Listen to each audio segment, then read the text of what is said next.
Bismillahirrahmanirrahim. Assalamualaikum warahmatullahi wabarakatuh.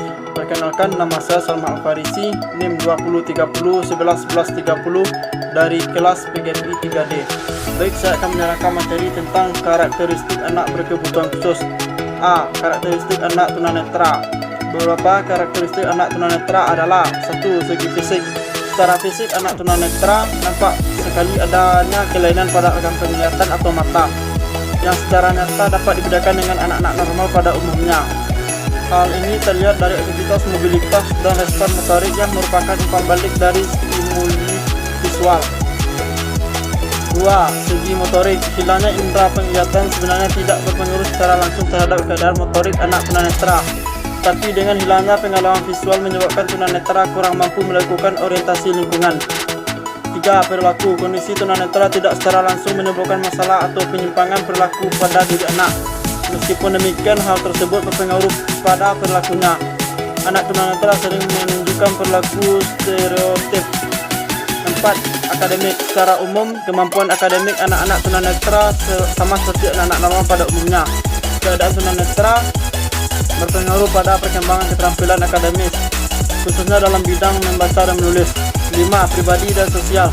Mengingat tunanetra mempunyai keterbatasan dalam belajar melalui pengamatan dan menirukan, maka anak tunanetra sering mempunyai kesulitan dalam melakukan perilaku sosial. B. Karakteristik anak tunarungu. Beberapa karakteristik anak tunarungu di antaranya adalah: 1. Segi fisik. Berjalannya kaku dan agak membungkuk akibat terjadinya permasalahan pada organ keseimbangan pada telinga, menyebabkan anak tunarungu mengalami kekurangan keseimbangan dalam aktivitas fisiknya. Cara melihatnya agak beringas. Pernapasan pendek dan tidak teratur. Anak-anak tunarungu tidak pernah mendengarkan suara-suara dalam kehidupan sehari-hari, bagaimana bersuara atau mengucapkan kata-kata dengan intonasi yang baik, sehingga mereka juga tidak terbiasa mengatur pernapasannya dengan baik, khususnya dalam berbicara. 2. Segi bahasa.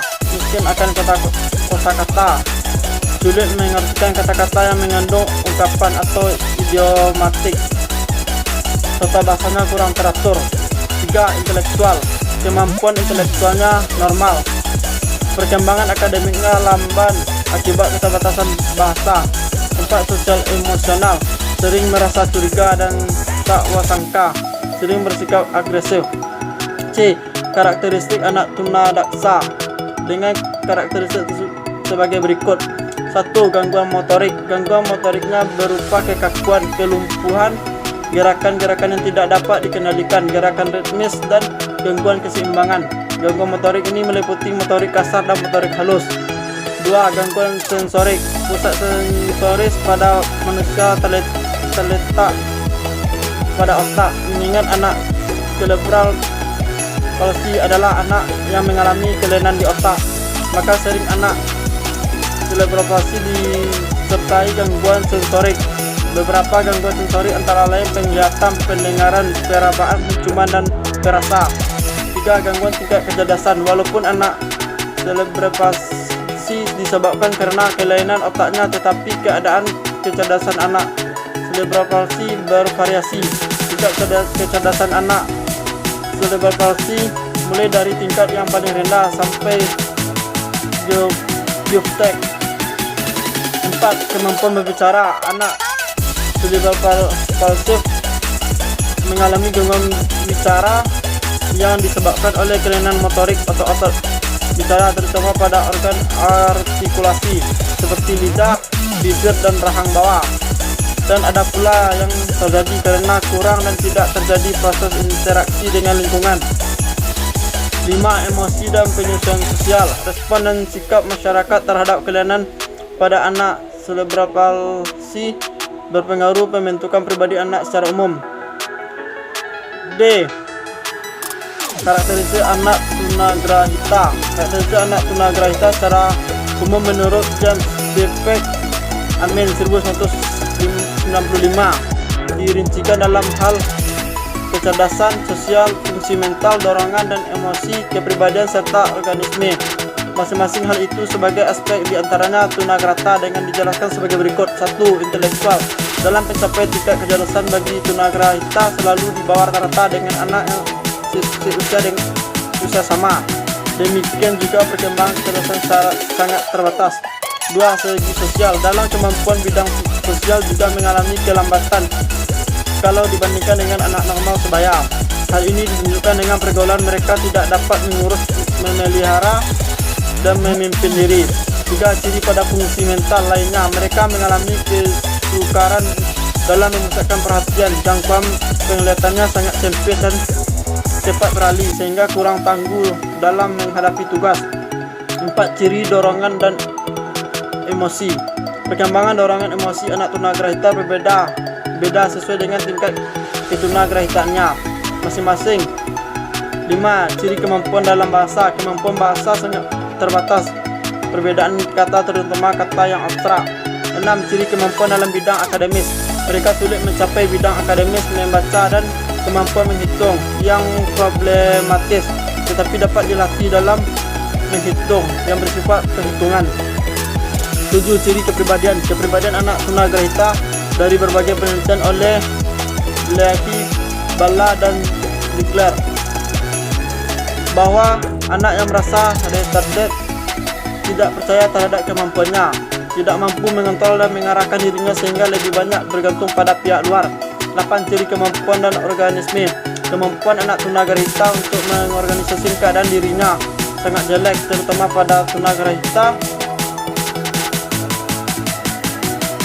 Sedangkan karakteristik anak tunagrahita yang lebih spesifik berdasarkan berat ringannya kelainan dapat ditemukan sebagai berikut. 1. Mampu didik. Mampu didik merupakan istilah pendidikan yang digunakan untuk mengelompokkan tunagrahita ringan. Mampu latih. Tunagrahita yang mampu latih secara fisik sering memiliki atau disertai dengan kelainan fisik baik secara sensori maupun motoris. Klinik masuk pada kemampuan kelompok mampu latih sehingga sangat mudah untuk mendeteksi anak mampu latih karena penampilan fisik atau kesan lahiriah berbeda dengan anak normal sebaya. 3. Perlu rawat. Anak perlu rawat adalah klasifikasi anak tunagrahita yang paling berat jika pada istilah kedokteran disebut dengan idiot. Karakteristik anak tunalaras. Beberapa karakteristik yang menonjol dari anak-anak berkebutuhan khusus yang mengalami kelainan perilaku sosial adalah: 1. Karakteristik umum. Karakteristik umum mengalami gangguan perilaku, suka berkelahi, memukul, menyerang, merusak milik sendiri atau orang lain, melawan, sulit konsentrasi, tidak mau bekerja sama, aksi, ingin menguasai orang lain, mengancam, berbohong, mengalami kecemasan, khawatir, cemas, ketakutan, merasa tertekan, tidak mau bergaul, menarik diri, kurang percaya diri, bimbang, sering menangis, malu, dan sebagainya. 2. Sosial atau emosi, sering melanggar norma masyarakat, sering mengganggu dan bersifat agresif. 3. Karakteristik akademik, hasil belajarnya seringkali jauh di bawah rata-rata, sering tidak naik kelas, sering bolos sekolah, dan seringkali melanggar peraturan. Karakteristik anak berbakat. Beberapa karakteristik yang menonjol dari anak-anak berbakat sebagaimana diungkapkan Pitako dan Kirby dalam Mulyono 1994. Dalam ini